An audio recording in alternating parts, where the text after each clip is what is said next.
네, 감사합니다. 이 자리가, 여느 때서는 그런 간증 자리와 좀 사뭇 다르구나, 이런 생각을 했습니다. 제가 준비해온 그 주제와도 너무나도 하나님께서 다 찬양과 맞춰주셨구나, 이런 은혜를 묵상하면서 또 찬양을 올려드렸고요.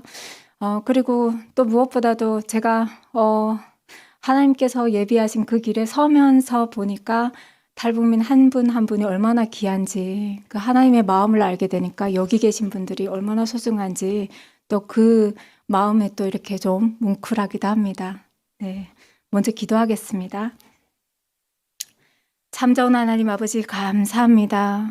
주님의 은혜로 아버지 저 북한 땅에서 건짐받고 또 아버지 제3 타국에서 아버지 그 고통 가운데 신음하는 우리를 한 사람 한 사람 선택하셔서 이곳에 불러 모아주신 것 감사합니다. 하나님 오늘 남북연합 기도회를 위하여 모인 아버지 이 한 영혼 한 영혼 하나님 연락하여 주시옵소서. 오늘 이 시간 시작하는 시간부터 마치는 시간까지 주님께서 주관하여 주시옵시고 인도하여 주시옵소서. 하나님의 귀한 통로로 사용받길 소망합니다. 예수님의 이름으로 기도드립니다. 아멘. 저는 오늘 이 자리를 통해서 여러분들과 함께 하나님의 은혜를 나누고 저의 간증을 통해서 또 여러분들도 하나님 앞에 돌아보는 그런 은혜의 시간이 될 거라고 생각합니다. 그리고 또 개인적으로 이 은혜의 시간을 통해서 하나님께 영광 돌려드리는 그런 시간이 되길 간절히 소망하는 한 일인으로 이 자리에 섰습니다. 오직 하나님의 영광만이 선포되는 그런 자리가 되길 소망해 봅니다. 성혜원 목사님이 방금 전에 제가 교회를 개척했다고 하셨잖아요. 네, 올해 2월에 개척했습니다. 노원에 개척했고요. 그런데 저는 1997년도에 북한을 나왔는데 오늘 제가 지금 여러분들과 함께 나누고자 들고 온 그 간증 제목 자체가 통일 마중물로서의 소명이잖아요. 어찌 보면 오늘 그 남북기도회의 그 사명과도 소명과도 굉장히 좀 맞지 않나 이런 생각을 하게 됩니다. 마중물 하면 다 알아들으시죠? 네, 과거에 조선시대 때 아무튼 북한은 우물도 많이 쓰고 또 펌프도 많이 써요. 그래서 그 물을 끌어올릴 때 펌프에 물을 이렇게 넣는 그 자그마한 물 보고 마중물이라고 합니다. 그러면 우리가 볼 때 그러잖아요. 마중물, 탈북민들을 흔히 통일의 마중물이라고 하는데 대체 우리가 왜 마중물이지? 이런 생각을 많이 하실 것 같습니다. 하도 많이 들어서 마중물. 그래 마중물인데 우리가 대체 할 역할이 뭐야? 이런 생각을 많이 하실 것 같아요. 그런데 저는 그 마중물 이 세 글자에는 우리의 그 사명, 탈북민들을 향하신 하나님의 소명이 함께 있다고 생각합니다. 왜냐? 일단은 마중물이라는 것은 그 물을 끌어올리기 위해서 그 생명수를 끌어올리는 그 역할을 하는 것이 마중물이잖아요. 그것처럼 탈북민들을 바라봤을 때 우리는 그런 것 같아요. 아, 나는 누구인가? 내가 김현정인 건 알겠는데 그 이름을 물어보는 것이 아니라 나의 정체성, 나는 누구인가? 그리고 나는 무엇을 위해서 이곳에 있는가?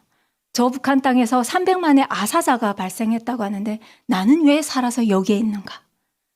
그리고 그렇다고 하면 그 소명을 발견했다고 하면 나는 이제부터 어떻게 살아야 할 것인가? 이것이 그 마중물과 정체성이 굉장히 함께 그 의미가 있다고 생각합니다. 그리고 하나님께서는 또 우리 탈북민들에게 그 소명을 깨닫길 원하시는 것 같아요. 솔직히 우리가 북한에서 나올 때는 배가 고파서 나왔지만 그 배부름을 채우고 나면 그 목표성이 그 목표지가 없기 때문에 굉장히 허망합니다. 북한에서 배가 고파서 그 허무함에 굉장히 배고픈 굶주림과 또 나는 왜 이렇게 살아있지? 왜 이 고통을 당해야 되지?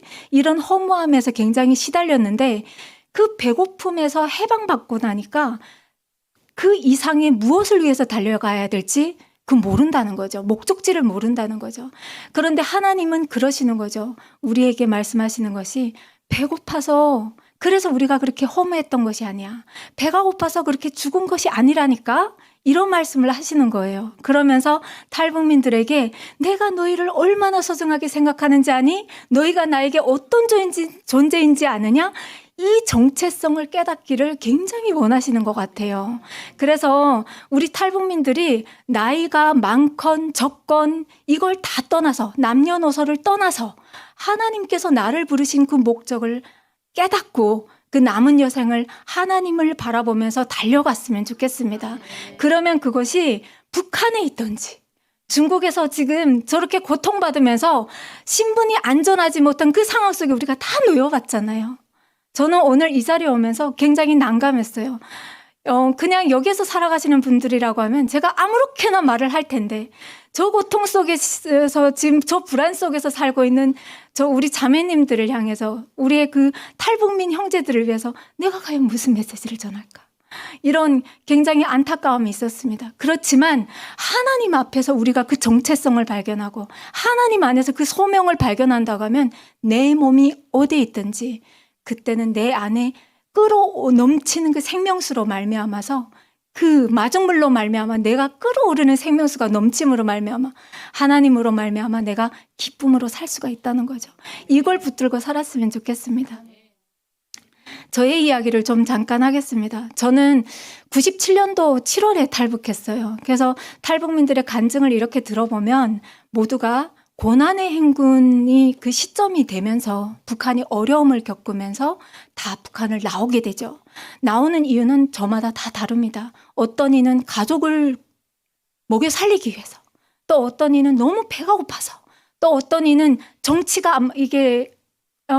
정체성이 안 맞아서, 또 어떠한 다양한 이유를 가지고 나옵니다.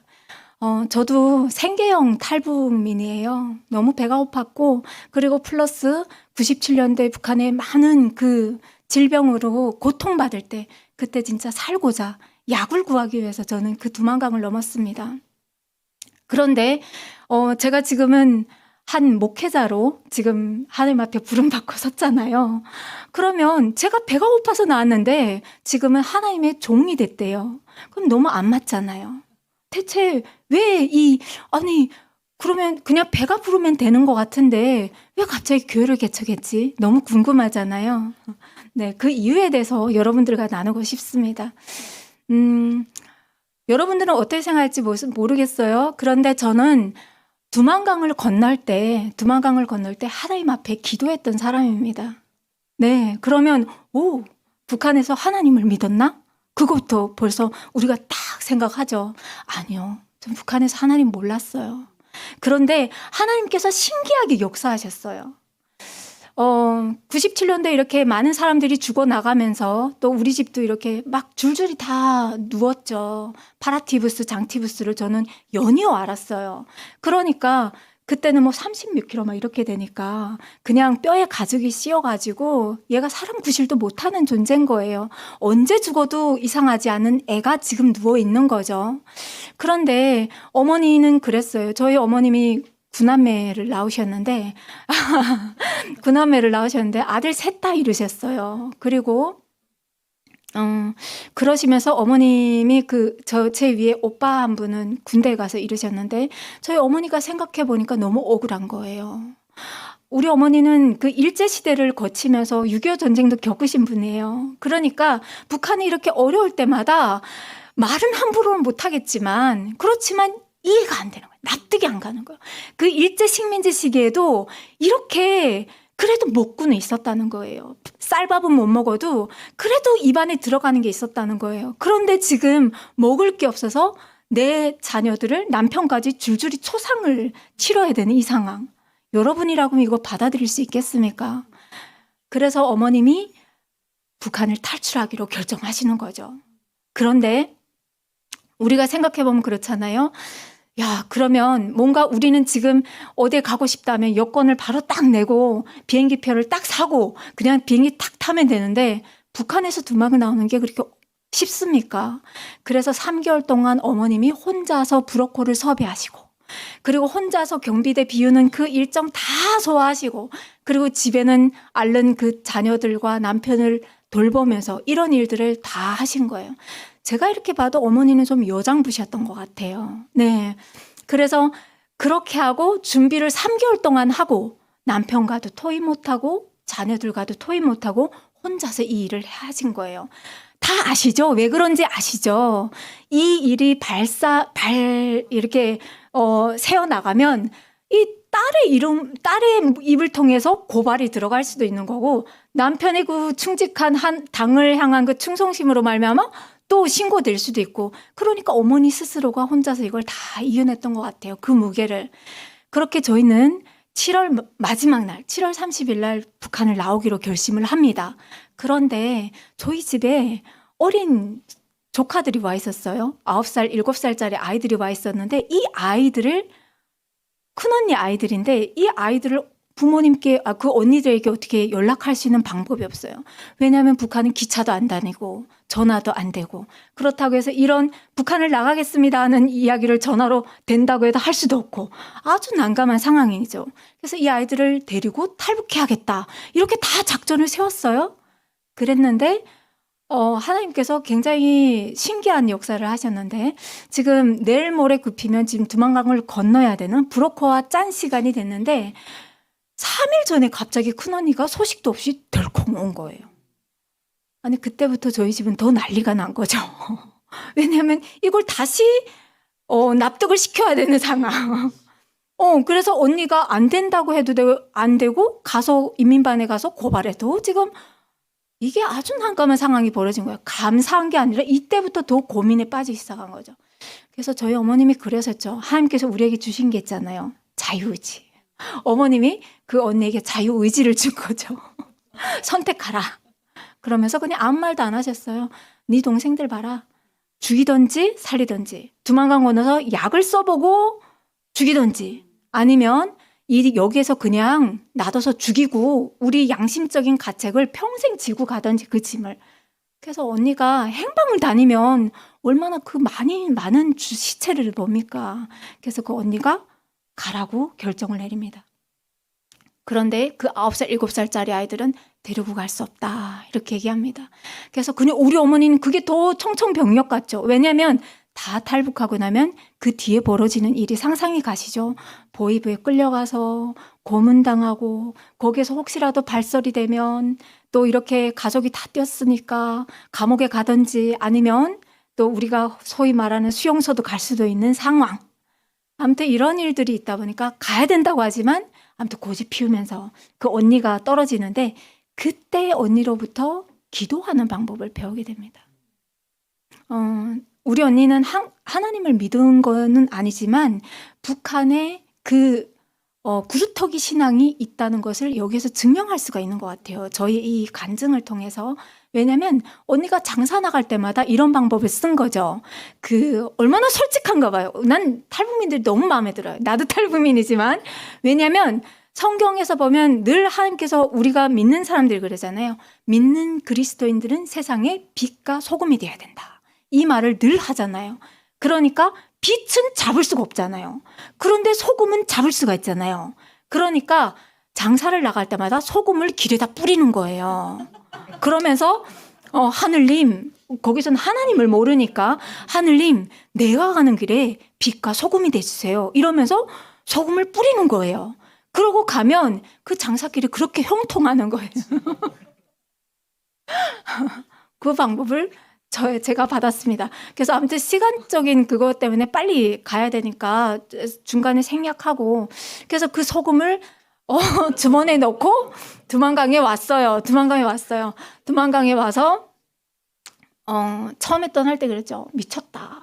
진짜 행방 다니전 진짜 미쳤구나.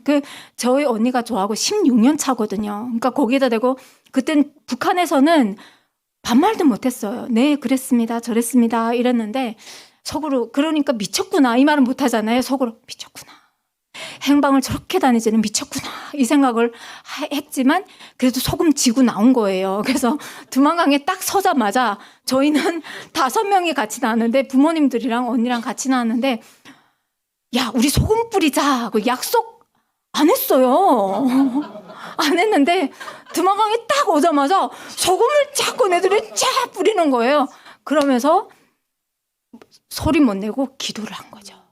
기도를 했는데, 그때 저는 하나님 앞에 이렇게 기도했어요. 하늘님, 나는 하늘님은 모릅니다. 그런데 우리 언니가 하늘님이 있대요. 하늘님이 정말 계신다고 하면 우리가 이렇게 대가족이 죽을지 살지 모르는 이 길을 가는데 살려주세요. 살려주면 내가 하늘님 하란 대로 다 하겠습니다. 이게 무슨 기도인지 모르고 했어요. 그리고 두만강을 건넜습니다. 한 사람의 인생을 진짜 40분, 45분에 구겨 넣을 수는 없잖아요. 그래서 그 중요하게 하나님께서 나를 이곳까지 부르신 그 중요한 사건들만 좀 다루려고 합니다. 자, 그리고 두만강을 건넜는데 그때부터 하나님께서 역사하기 시작하는 거예요. 너무 놀라웠어요. 중국에 딱 건너서 첫 대문 새벽 4시에 건넜는데 새벽 4시에 그 중국집에서 대문이 딱 열리면서 한 남자가 나오면서 그 남자가 나오니까 우리 어떻게 하겠어요? 그 남자를 붙잡아야 되잖아요. 왜냐하면 중국 그 공안에 변방대 붙잡히면 안 되니까 딱 붙잡고 살려주세요. 우리 북한에서 왔습니다. 북조선에서 왔습니다. 살려주세요. 이렇게 했을 거 아니에요. 그때 그분이 고백이 굉장히 놀라웠어요. 그분이 뭐라고 했냐면 내가 교회 다니는 사람이라서 돕겠대요. 그냥 도와도 되잖아요. 그런데 내가 교회 다니는 사람이라서 돕겠대요. 그때부터 놀라운 일들이 벌어지기 시작하는데 여러분 신앙생활 해보시면 어때요? everyday 우리 날마다 우리는 물론 하나님의 기적 속에 살아가죠. 우리의 호흡이 연장되는 것이 기적이잖아요.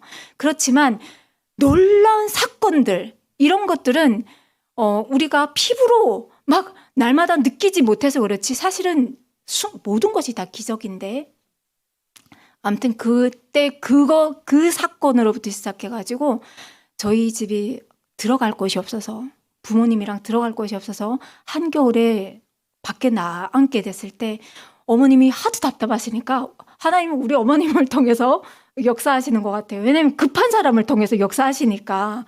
그래서 어머님이 길 가는 한 아주머니를 딱 붙잡았어요. 붙잡아서 뭐라고 했냐면 아주머니 여기 사람들이 많이 모이는 광장이 있으면 소개해달라 이렇게 얘기했어요. 그러니까 그 아주머니 너무 웃기잖아요. 중국에서 그런 사람이 없거든요. 사람이 많이 모이는 광장을 알려달래. 그래서 왜 그러시냐고. 그러니까 우리 어머님이 내가 북조선에서 왔는데 들어갈 곳이 없다. 그러니까 오라 해서 갔는데 거기가 어딜까요? 교회입니다. 그래서 교회에서 우리는 신앙생활을 했습니다. 아무튼 제 사건만 이렇게 다루자면 그래서 하나님의 은혜로 기적같이 2003년도에 한국으로 왔어요. 왔는데 중국에서는 불안한 신분 때문에 하나님을 붙잡았다 놨다도 안 해요. 그냥 어디 계신지도 모르겠어요. 일단은 내 코가 석자인 거예요. 날마다 뛰어다니느라고 숨어 다니느라 바쁜 거예요. 그랬는데 한국에 정작 오니까 심통이 갑자기 막 끓어오르기 시작하는 거예요. 아니 하나님이 계시면 아니 어떻게 저 북한이 저럴 수가 있어요? 아니 하나님은 선진국만 사랑하세요? 왜 편애하세요? 북한이 그렇게 커요? 막 이러면서 교회는 나가는데 하나님이 도저히 안 오는 거예요. 이해가 안 되는 거예요. 그러면서 제가 뭐라고 했냐? 나는 아니야. 북한은 가난해서 저래. 가난해서 힘이 없어서 미국하고 다 싸워도 힘이 없어서 지고 그리고 가난해서 저렇게 사는 거야. 나는 돈을 벌어가지고 통일이 되면 정몽중 회장처럼 서를 끌고 가든지 돈을 들고 가든지 북한에 그렇게 갈 거야. 그렇게 가서 보란 듯이 내가 북한을 나와서 이렇게 성공했습니다. 이건 하나님께 영광인가요? 아니죠. 나에 대한 의욕이 넘쳤던 거죠. 그러면서 돈을 벌어야지. 여기에 지금 집중해서 살려고 했어요. 그래서 정말 앞만 보고 달렸던 것 같아요. 진짜 열심히 달렸어요. 집에서 결혼해서 남편하고 다퉈도 언제 남편하고 이걸 화해할 그럴 여지조차 없었어요. 앞만 보고 달리느라고. 그리고 대한민국이 얼마나 어렵습니까? 네? 어렵죠. 왜냐하면 날마다 선택해야 돼. 날마다 선택하고 내가 그 결과에 그걸 해야 되잖아요. 순응해야 되고 그 결과를 책임져야 되는 게 대한민국 자본주의 경제잖아요. 그러니까 정신없이 달렸어요. 그런데 그렇게 10년 넘게 막 살았는데 교회는 가니까 잔잔한 은혜는 계속 주셨죠. 하나님께서 십자가에 예수님을 못 박으셨다는데 아니 어느 날은 그런 거예요. 아니 내가 언제 예수님 보고 내 죄를 위해서 뭐 십자가에 못 박혀달라고 구한 적이 있나? 근데 내가 뭐 그렇게 잘못한 게 있어가지고 십자가까지 지셔야 되나? 뭐 이런 생각까지 드는 거예요. 그랬는데 그 은혜를 통해서 하나님께서 그 말씀에 대한 그 은혜를 주시면서 내가 죄인임을, 내 교만함을 보게 하시더라고요. 그러면서 야, 나 같은 여자쯤이야 뭐 진짜 뭐 이러면서 막 이게 충만해가지고 어깨 뽕이 들어가가지고 막 살았어요. 그런데 말씀을 통해 가지고 내가 하나님 앞에 내가 죄인이구나 이런 것이 잔잔하게 느껴오면서 어느 날은 울기도 하고 남편한테 가가지고 내가 미안하다고 고백도 하고 저와는 영 다른 이런 고백들을 하기 시작한 거죠. 그런데 그 탈북미 목사님과 2000년 초반부터 쭉 연결이 되어 왔었는데 그 목사님이 저보고 늘 그랬어요. 북한에 많은 사람들이 죽었는데 거기에는 선생님들도 있고 그리고 과학자들도 있고 그리고 유명한 모시는 군인들 있고 정말 모시는 분들이 많은데 죽은 사람들 너무 많다. 그런데 너는 내가 봐도 너무 연약한데 너는 살아왔잖아. 그러면 너를 살리신 분이 있을 것 같은데 그럼 그분은 왜 너를 살린 것 같니? 그리고 만약 있다고 하면 네가 그분을 알았다고 하면 너는 이제부터 어떻게 살아야 되겠니? 이런 얘기를 한 3번 들었는데 그 전에는 그랬어요. 아유 목사님이나 잘 믿으십시오. 예 괜찮습니다. 저는 세상에서 열심히 성공하겠습니다. 그런데 어느 날 하나님의 때가 되니까 말씀이 내 안에서 잔잔하게 역사하기 시작하니까 어느 날 갑자기 그 말씀이 들리는 거예요. 그러고 나서 그때부터 말씀이 사모되기 시작하는데 구약을 배우는 그 교회에 갔을 때 그냥 하나님이 어떻게 들어왔냐면 쿵 하고 들어왔어요. 어떤 일이 있었냐? 제가 하나님 앞에 기도한 게 있잖아요. 하나님 계신 거 맞아요? 아니 하나님 계시면 하박국 선지자처럼 하나님 계시면 어떻게 북한을 저럴 수가 있어요? 하나님 편애하세요? 공의의 하나님이시라면서 뭐예요? 근데 하나님께서 저에게 구약을 통해서 다 제가 가졌던 그 질문들을 와르르르르 그냥 무너뜨리시는데 그냥 사랑의 하나님, 내가 하나님을 그렇게 십자가에 못 박은 죄인이 납니다. 그냥 그 하나님의 사랑에 쿵 들었는데 주체할 수가 없는 거예요. 그냥 그 마음에서 생명수가 끓어오르는데 날마다 그 기쁨으로 주체할 수가 없는 거예요. 그러면서 하나님께서 저를 신학교까지 쫙 연결시키는 거죠. 그러니까 외대를 졸업해서는 한 10년 넘게 공부를 했는데 불안해서 저는 간호대도 갔었습니다. 미래가 불안하니까 또 막 외대 졸업하자마자 간호대를 가는데 또 하나님께서 그러니까 택한 그 종은 그래 해보겠으면 해봐라 하고 말리지 않으시더라고요. 그래서 간호대도 합격해서 반학기를 다녀보니까 저하고 안 맞더라고요. 왜냐면 맨날 주사를 찔러야 된대요. 그리고 타인의 몸을 막 만져야 된대요. 주여. 그래서 이건 어렵구나. 그래서 진짜 한 학기하고 그만뒀는데 그 하나님의 은혜가 이렇게 쿵 오면서 근데 그때 또 하나님은 얼마나 인격적인 분이시냐면 저희는 둘 다 북한에서 왔거든요. 그러니까 어쩌겠어요. 둘이 맞벌이해야 살아요. 부모님이 가진 재산도 없고 그렇잖아요. 그러니까 그동안 살면서 아이를 낳아서 키우면서 가졌던 부채도 있고 하니까 하나님 앞에 진실하게 기도했어요. 여러분 하나님은 진실한 기도를 들으십니다. 형식적인 기도에 응답 안 하십니다. 진실하게 기도하셔야 됩니다. 그래서 저는 어떻게 했냐 눈물 콧물 두두두두두 흘리면서 아니 하나님 언제 나를 오라고 했냐고요. 내가 가겠다고 하면서 지금 눈물 콧물 막 흘리면서 하나님 앞에 기도했어요. 하나님 우리는 북한에서 왔습니다. 가진 것이 없습니다. 그런데 제가 신학을 하면 일을 할 수가 없대요. 하면 어떻게 할 거예요? 하나님 1년만 일하게 해주세요. 6개월만 일하게 해주세요. 막 이러면서 하나님과 막 이렇게 시험을 봤어요. 그런데 하나님은 그래 6개월 일해 하고 말씀하시나요? 아니잖아요. 그래서 그 여러 분한테 이렇게 상담을 했을 때 안 된다 이게 결정나면서 그래서 하나님 앞에 그랬습니다. 알겠습니다. 그러면 제가 일을 넣겠습니다. 딱 요 말 한마디 했어요. 그런데 하나님께서 그 3년 동안의 공부를 다 하게 하시고, 그리고 하나님 저한테 6년을 기다려주셨어요. 그래서 일하면서 공부하면서 교회 사역하면서 다 하게 하셨어요. 그런데 그러니까 얼마나 신나겠어요. 집에 일단은 아이를 키우면서 부족함이 없어요. 둘이 맞벌이 하니까.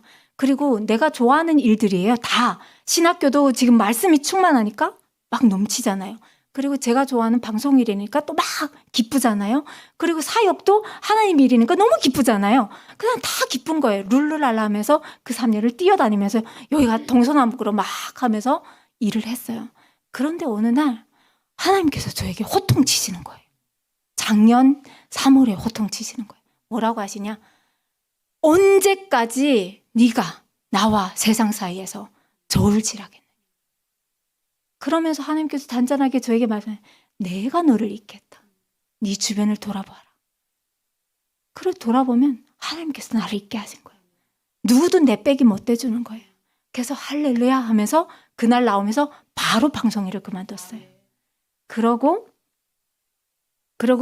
어떻게 했을까요? 야, 이제는 교회에 열심히 이제부터 전임 사역을 해야겠다. 하나님 앞에 할렐루야, 이제부터 나를 드리겠습니다 하고 목사님께 가서 목사님 저 일을 내려놨습니다 했더니 목사님 네, 일단 밥 먹읍시다. 그래서 맛있는 밥을 먹고 났더니 교회를 개척하래요. 저 교회 개척하라고요? 그래서 제가 신대원 갈 때 하나님 앞에 서원한 거 있거든요. 왜냐면 너무 기쁘잖아요. 기쁜데 오늘 여기 배영호 전사님도 계시고 또 그때 우리 정화민 전도사님도 계시고 여러 전도사님들 계셨지만 다 하나님 앞에 선포했거든요. 나는 북한에 가서 고아원 몇 개, 나는 북한에 가서 교회 몇 개 막 이러는데 나는 나 자신을 아무리 들여다봐도 교회 하나도 못 세울 것 같은 거예요. 그래서 하나님 앞에 그랬어요. 하나님, 저는 그냥 울면서 제 자신이 너무 초라하고 비참해서 하나님 앞에 울면서 그랬어요. 하나님, 저는 하나님 앞에 드릴 게 없어요. 그렇지만 하나님, 이런 저라도 괜찮다고 하시면, 그러면 예수님께서 오시는 그 길을 예비하셨던 세례 요한처럼 하나님의 말씀을 저 북한 땅에서 선포하는, 그냥 메아리, 길에서 울려 퍼져서 메아리처럼 없어지는 그 메아리라도 좋습니다. 제가 복음을 위하여 서는 그런 사명자가 되겠습니다. 요 말 한마디 하고 갔어요. 그런데 교회 개척하래요. 너무 놀랍잖아요. 그래서 1년 동안 정말 기도하면서 했는데 마지막에는 사람의 마음이 얼마나 간사해요. 출애굽 이스라엘 자손들을 욕할 필요가 없어요. 우리거든요. 우리가 바로 그런 사람들이에요. 그래서 너무너무 그 담임 목사님이 부흥하는 곳이 안 나오니까 제가 그랬죠. 다음에는 빨리 그 PD한테 연락을 해서 다음 해에 방송을 잡아야겠다. 다음을 위해서 막 준비하고 있는데 그날 바로 하나님께서 선포하시더라고요. 교회와 교회 그 건물을 기약했다. 그래서 그냥 와르륵 다 내려놨습니다.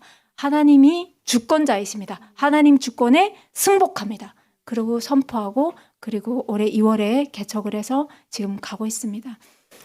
여러분에게 하나님께서는 말씀하십니다. 내 이 늙은 나이에 무슨 일을 하겠소? 라는 생각을 하시지만 아닙니다. 여러분이 살아온 그 삶을 하나님 앞에 드려야 됩니다. 오늘 그 마태복음 4장 4절 말씀을 제가 봉독해 드리겠습니다. 예수님께서 공생의 사역을 시작하실 때, 광야에서 시험 받으실 때 그 사탄에게 선포하신 말씀이시죠. 예수께서 대답하여 이르시되 사람이 떡으로만 살 것이 아니요 하나님의 입으로부터 나오는 모든 말씀으로 살 것이니라 라고 예수님께서 선포하셨습니다. 사탄이 예수님께 그랬었어요. 이 돌멩이 가지고 떡을 만드세요. 그래서 그 배고픈 그 허기진 배를 달래세요 라고 말씀하셨을 때 예수님은 아니야, 오직 하나님의 그 말씀만이 우리를 살린다고 말씀하신 거예요. 우리는 배가 고파서 탈북한 것 같은데 하나님께서 말씀하세요. 아니야, 배가 고파서 탈북한 거 아니야. 북한에 성경을 찍고 불태우고 믿는 자들을 핍박하고 가두고, 우리는 안 그런 것 같죠. 그들이 제명을 씌워서 사형대에 이슬로 사라져가게 할 때, 간첩 제명으로 그 사형대에 설 때 우리도 그들을 향해서 돌을 던지고 침을 뱉었던 그런 죄인들이라는 거예요. 하나님께서 그 말씀을 하고 계시는 거예요. 그래서 하나님께서 말씀하시는 거예요. 우리가 붙잡고 살아야 될 것이 무엇인지 하나님의 말씀을 붙잡고 살라는 거예요. 그래서 그 말씀을 붙잡고 살 때 하나님께서 이른 비와 늦은 비를 주시고 때때로 우리를 먹이고 입히시고 살리시고 영원한 그 생명까지 인도하신다고 말씀하시는 거예요. 이걸 붙잡아야 우리가 여기에서 살아도 살 수가 있는 겁니다. 대한민국에 와서도 꿈을 잃고 죽어가는 탈북민들을 간혹 봅니다. 너무 마음 아프잖아요. 우리가 살기 위해서 그 두만강 압록강을 건넜는데 여기 와서 그 아까운 생명을 놓아버린다는 거예요. 이 얼마나 심각한 상황입니까? 그거는 하나님의 말씀을 붙잡지 않기 때문이에요. 교회 온다고 해서 살지 못해요. 교회 다니는 형제들이 죽을 때 제일 마음 아파요. 그래서 여러분 하나님의 말씀을 붙잡아야 삽니다. 그리고 여러분 주야로 말씀을 묵상하십시오. 목회자의 설교로 나가는 그 말씀 하나로는 부족합니다. 여러분이 주야로 말씀을 묵상할 때 성령님께서 여러분의 삶에 개입하시고 함께 하셔가지고 여러분의 그 낡은 여생과 또 젊은 분들은 여러분의 비전과 그 모든 삶을 주님께서 책임져 주신다는 거죠. 이 말씀을 붙잡고 여러분의 그 남은 인생을 주님께 드리기로 결단하는 그런 자리가 됐으면 좋겠습니다. 기도하겠습니다. 하나님 감사합니다. 그렇습니다, 아버지. 우리의 주권자 되신 하나님을 찬양합니다. 하나님, 제3국에서 불안한 그 신분으로 하나님 눈물을 흘릴 때가 많습니다. 우리의 의지와는 다른 그런 상황들이 너무나도 많이 펼쳐집니다. 아버지, 주야로 사탄은 우리를 허물어뜨리고 하나님 정말 우리를 시험대에 올려놓고 정말 인형 갖고 놀듯이 우리를 까부리고 있습니다. 아버지, 이럴 때 우리가 무엇을 붙잡고 살아야겠습니까? 하나님, 우리가 그 말씀 하나를 붙잡고 북한에도 계시고 중국에도 계시고 우주 만물을 창조하시고 우리 인간의 생사화복을 주관하시는 하나님 한 분만을 붙잡고 힘을 내어서 하나님 살아갈 수 있도록 역사하여 주시옵소서. 우리의 삶을 주님 앞에 드립니다. 잘난 것 아무것도 없지만 주님 우리의 삶을 받아주시옵소서. 그래서 하나님 그 남은 여생 하나님께서 기뻐하시는 삶으로 드려지는 그런 제물로 드려지는 그런 삶이 되게 하여 주시옵소서. 예수님의 이름으로 기도드립니다. 아멘. 감사합니다.